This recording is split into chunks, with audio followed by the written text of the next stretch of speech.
Star Wars podcast. Remember, good soldiers follow orders.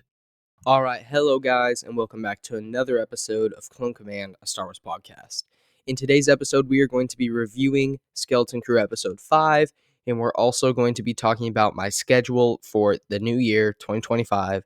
So just kind of what I plan on doing during the new year, and also just the release schedule too. So we're going to get straight into that right after this break.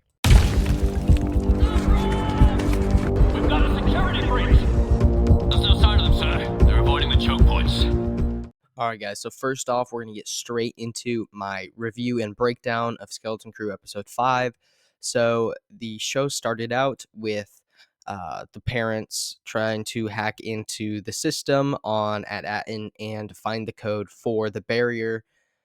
They were found out, and the fancy supervisor lady, I think it's Fern's mom, she said she would help them. It was really funny just to see the dad like struggling to like remain nonchalant. He was just like shaking as he was doing it. It was so funny.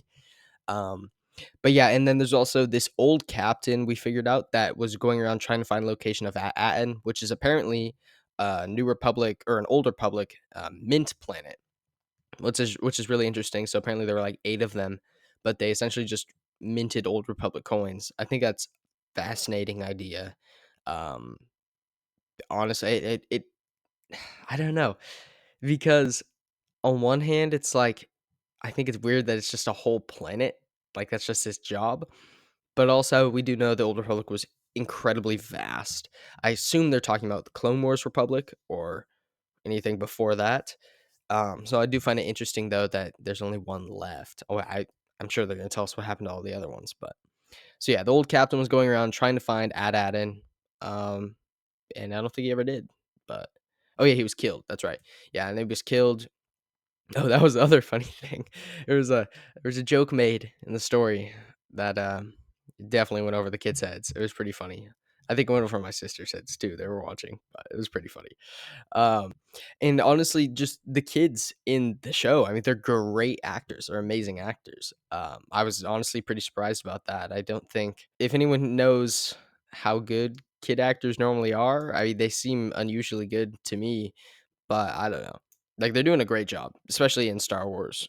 But and then Jude Law, I know something Jude Law, or I don't know the actual name of the Jedi. I just call him Jude Law because that's who he is. He's Jude Law. But he told Wim to get rid of his attachments.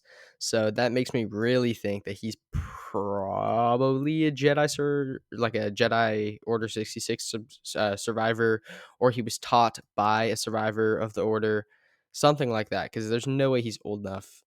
Yeah, he wouldn't. He might have been a youngling. I don't know. But yeah, so I thought that was pretty interesting. That definitely links him to the Jedi Order for sure. Um, Also, the Force is, like, kinda difficult for Jude Law's character. You can tell he struggles for a little bit, and then it comes to him whenever he's trying to pull something towards him. But it's very interesting. Also, the lightsaber in the vault, and when stabbed his foot, that's pretty funny. But, yeah, no. Really, this episode is pretty good. Um, Honestly, I think it was probably one of the better episodes so far. I thought it was pretty cool how the pirates just blew up all the security at the pleasure planet or whatever. That was pretty funny. Literally just took over a planet for no reason.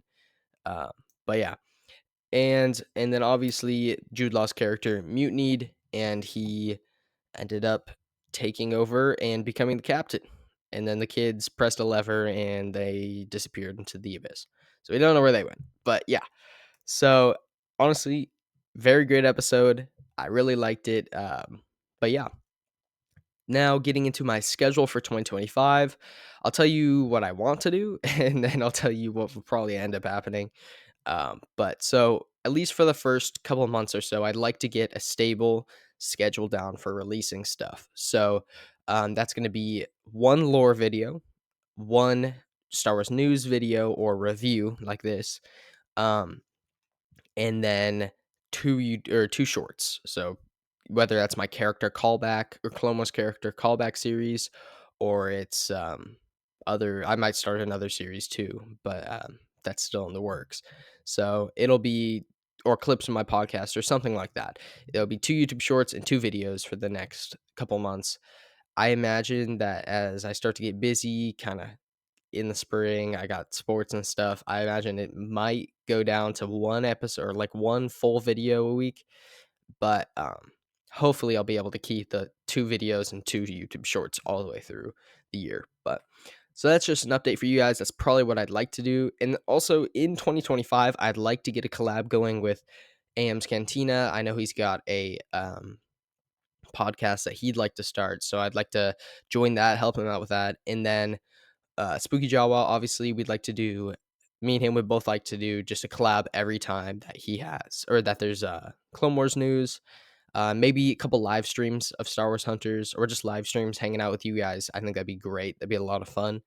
Uh, but yeah, so I mean, that's really all of my plans for this year.